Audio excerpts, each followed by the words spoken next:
The 2011 Tunza International Children and Youth Conference opened today in Bandung, Indonesia, with a lot of excitement and many activities.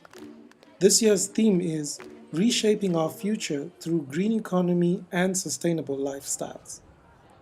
The conference once again drew more than 1,400 children and youth from all over the world to meet and deliberate on what will be a Bandung Declaration to be presented to leaders at the Rio Plus 20 Summit in Brazil, June next year.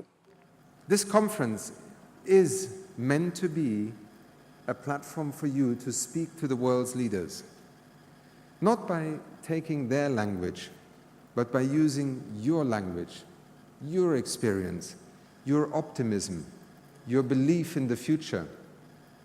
Speak with your experience. Speak with a voice on behalf of the young people of this planet, because they rely in part on you to translate your experiences into something that the summit in Rio next year can also reflect. Given that nearly 40% of the world's unemployed are between the ages 15 to 24, on top of the young minds agenda today was the urgent need to bridge the skills gap among young people through improved education and training, and that this will be one of the keys towards delivering a global green economy. Today at the Tunza International Children and Youth Conference, we're asking that our governments invest in our talents and our skills to transition from a fossil fuel-based economy to one where we use renewable sources of energy such as solar power in order to mitigate and prevent the consequences of catastrophic climate change. This is what's needed for just and sustainable development for the green economy.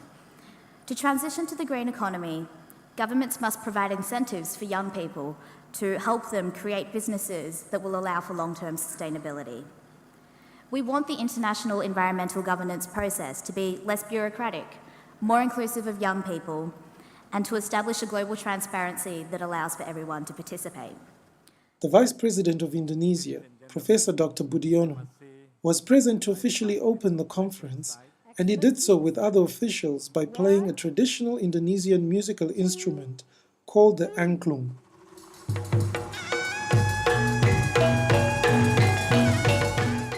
The Minister of Environment of Indonesia, Professor Dr. Gusti Muhammad Hatta, proceeded with Mr. Akim Steiner to inaugurate the first city forest in Bandung.